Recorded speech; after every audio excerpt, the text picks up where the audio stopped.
नमस्ते। आप सभी से अनुरोध है कि कृपया हमारे चैनल को सब्सक्राइब करें, सब्सक्रिप्शन बटन दबाएँ और हमारे चैनल को भी, हमारे वीडियो को भी लाइक करें।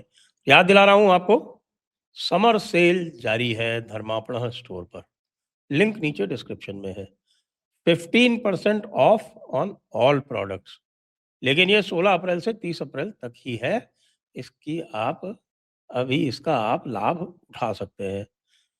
और जब वहाँ आप जाएँगे तो आपको इस सीज़न के एक से एक मर्चेंडाइज़ मिलेंगे आपको। जो भी आप चाहते हैं ना, विशेषकर आपके वेयरेबल्स में, उसमें आपको बहुत कुछ मिलेगा। देखिएगा आप। अब आज मैं डिस्कस करूँगा पुनः पश्चिम बंगाल का चुनाव, क्योंकि पश्चिम बंगाल के चुनाव पे तरह-तरह का डेटा आ रहा है, तरह-तरह के ओपिनियन आ रहे हैं। और आज आपने देखा होगा कि हमारे यहाँ भी बाबा रामदास जी कह रहे हैं कि नहीं साहब, बंगाल में कोई चांस नहीं है बीजेपी के जीतने का। और दूसरे अभिषेक तिवारी जी डेटा के साथ में हैं और उनका जो फील्ड वर्क है उसके आधार पर कह रहे हैं कि नहीं साहब बहुत आसानी से जीतेंगे।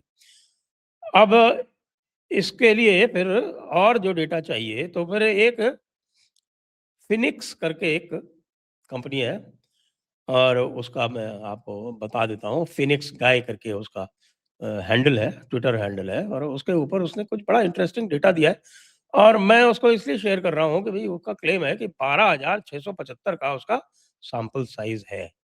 12,675 का सैंपल साइज़ है और ये 2 फरवरी से कर रहा है।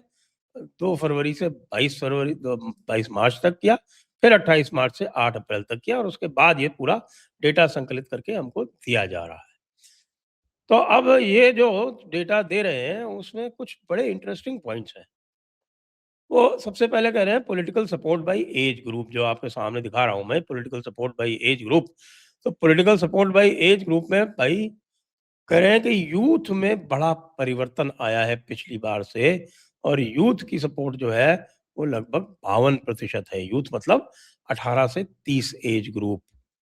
फिर लोअर मिडिल एजेड जो है वो 30-45 में वो कह रहे हैं कि साहब कि ये भी इसमें भी बड़ा इम्प्रूवमेंट हुआ है बीजेपी की सपोर्ट में और ये 46% है बीजेपी की, 38% यानी 8% का गैप है। अच्छा, वो जो यूथ मैंने बताया था उसमें 20% का गैप है।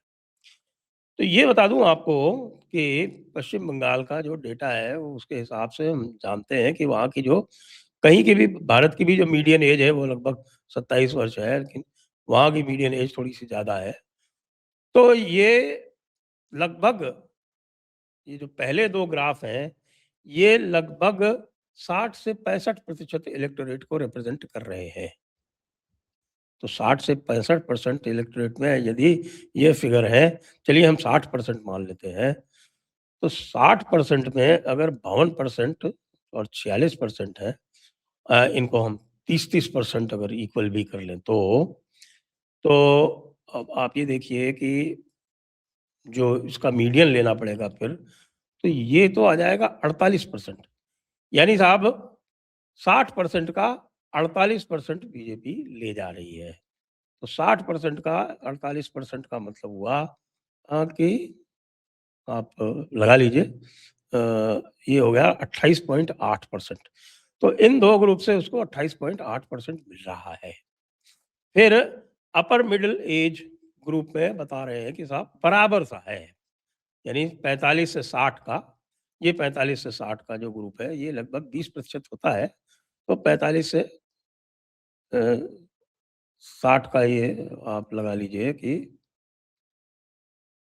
41% बीजेपी का है और 42% तृणमूल का है। ये बराबर-बराबर हो गया।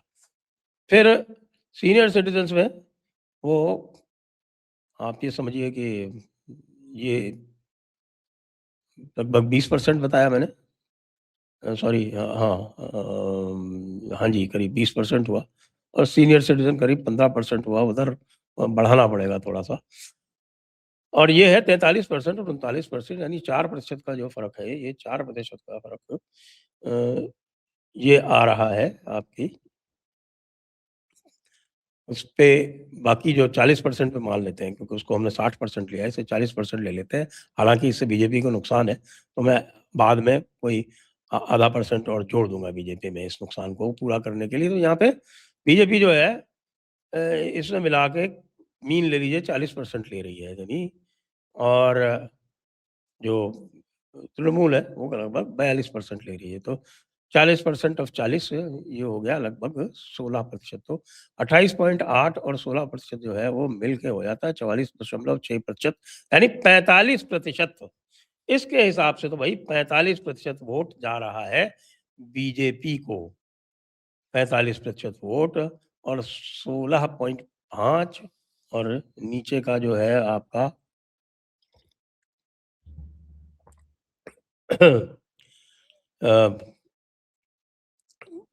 ये समझिए कि लगभग 20% वोट इनको जा रहा है। तो भाई 20% और इधर पे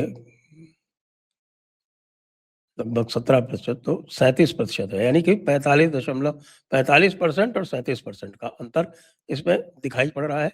इस हिसाब से तो भाई ये 8% का गैप है, तो बीजेपी तो क्रॉस करेगी 160-170 बड़े आराम से।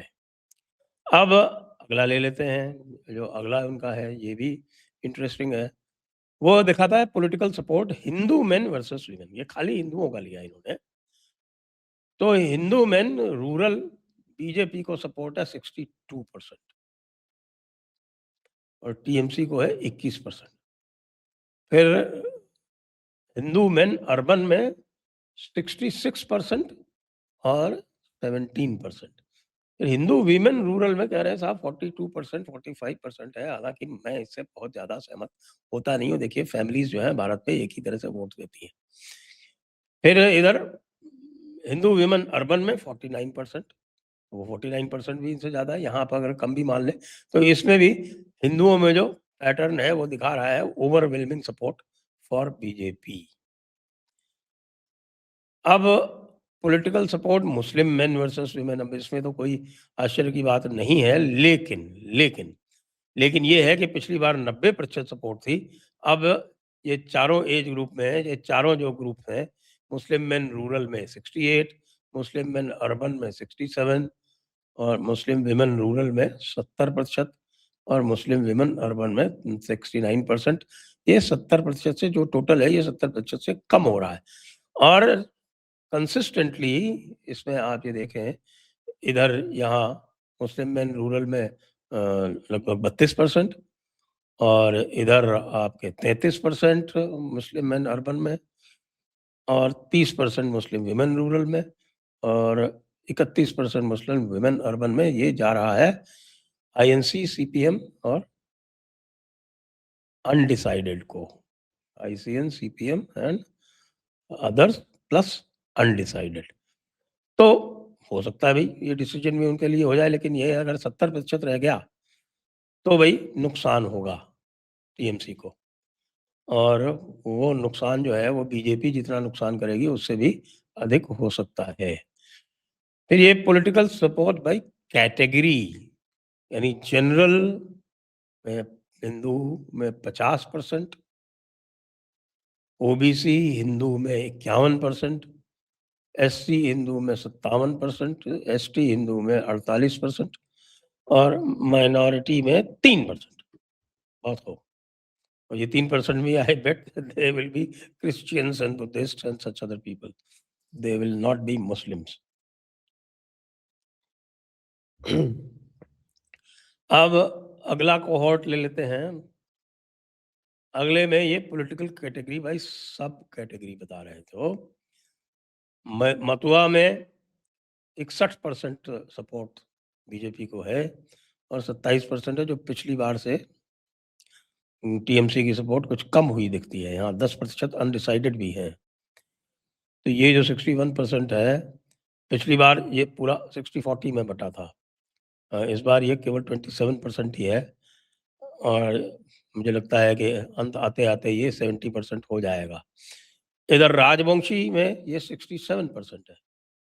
पिछली बार से ज़्यादा है कि पिछली बार राजवंशी जो थे वो आप ये समझ लीजिए कि लगभग 30% तक राजवंशी साथ में थे। तभी आप देखें कि कूच बिहार में तो और आपके कूच बिहार और कुछ बिहार में 2024 में सीट हारी थी भारतीय जनता पार्टी, लेकिन अब वो वापस आ गए हैं।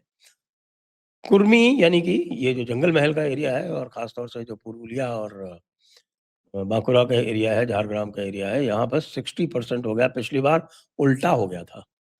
पिछली बार उल्टा हो गया था इधर और इस वजह से झारग्राम की चारों सीटें हार गई थी। 60% तो नहीं, मतलब ये काफ़ी कम था, लगभग 40% तक ही था।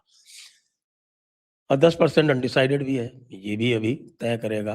तो ये समझ लीजिए कि ये जो तीनों एरियाज़ हैं, इसमें स्वीप होने वाला है भारतीय जनता पार्टी का।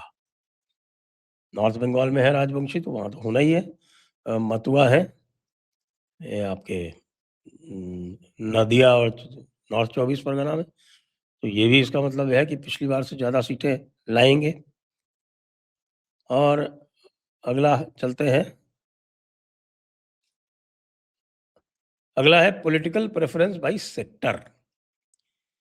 ये सेक्टर है, इसमें किसी भी तरह का और कोई भेदभाव नहीं है। सारे सेक्टर्स में आप देख रहे हैं कि बीजेपी लीड कर रही है, यानी फार्मर्स में 52 टू 38, एजुकेशन सेक्टर में इसमें बताते हैं बहुत बढ़ा है ये। पिछली बार अ, ये जो था ये इनका लगभग बराबर-बराबर था। इस बार 54 टू 35 है। हेल्थ वर्कर्स में तो और भी ज़्यादा हो गया, ये भी पिछली बार लगभग बराबर-बराबर था। ये 58 टू 29 है। फिर इधर देखें आप, बिज़नेसमैन में 52 टू 36 है और अनडिसाइडेड 10 है इसमें। ये अनडिसाइडेड वो है जो अभी डरे हुए हैं। तो इनका डर अगर खत्म हुआ तो ये और हो जाएगा, तो उसके बाद आप देखेंगे कि अर्बन एरियाज़ में मामला जो है वो बिल्कुल पलट जाएगा। फिर गवर्नमेंट एम्प्लॉइज़ में इस बार बड़ा चेंज है। गवर्नमेंट एम्प्लॉइज़ पिछली बार पूरी तरह से टीएमसी के साथ में थे, ये फिगर उल्टा था। लेकिन इस बार गवर्नमेंट एम्प्लॉइज़ 53% बीजेपी के साथ में है। क्यों? क्योंकि 7th पे कमीशन का वायदा कर दिया गया है और तृणमूल नहीं कर पाई है। इसी तरह से कुछ मेन इश्यूज़ हैं सेंटिमेंट के ब्रेकडाउन करके। इसमें और कुछ तो विशेष नहीं है, लेकिन ये है पॉजिटिव, नेगेटिव और न्यूट्रल में। तो भई ये माइनॉरिटी राइट्स में तो लीड करेगी ही, पॉजिटिव सेंटिमेंट रहेगा ही। लेकिन ये हिंदुत्व पे पॉजिटिव सेंटिमेंट जो है, वो इसमें दिखाया जा रहा है सरकार के प्रति, ये समझ में नहीं आ रहा है। बाकी सारे इश्यूज़, एक इन्फिल्ट्रेशन पे भी पॉज़िटिव दिखाया जा रहा है। ये 2 चीज़ें नहीं समझ में आ रही हैं। फ्रीबीज़ में तो निश्चित रूप से पॉज़िटिव होगा, इसमें कोई शंका की बात नहीं है। तो ये जो ओवरऑल आपको ये बताया मैंने, तो ये जो मैंने आपको बताया, इसका मोटा-मोटा अर्थ ये है कि भई यदि ये डेटा करेक्ट है, तब तो भई भारतीय जनता पार्टी की स्वीप होनी चाहिए, ज़बरदस्त स्वीप होनी चाहिए। आप स्वयं समझदार हैं, आप खुद इन इस डेटा से एक्सट्रैपोलेट कर लें, निकाल लें। अपना खुद का आप निष्कर्ष निकाल सकते हैं और जो निष्कर्ष निकालें इस डेटा के आधार पर, वो कृपया कमेंट्स में भी नीचे अवश्य लिखें। जय हिंद, जय भारत, वंदे मातरम।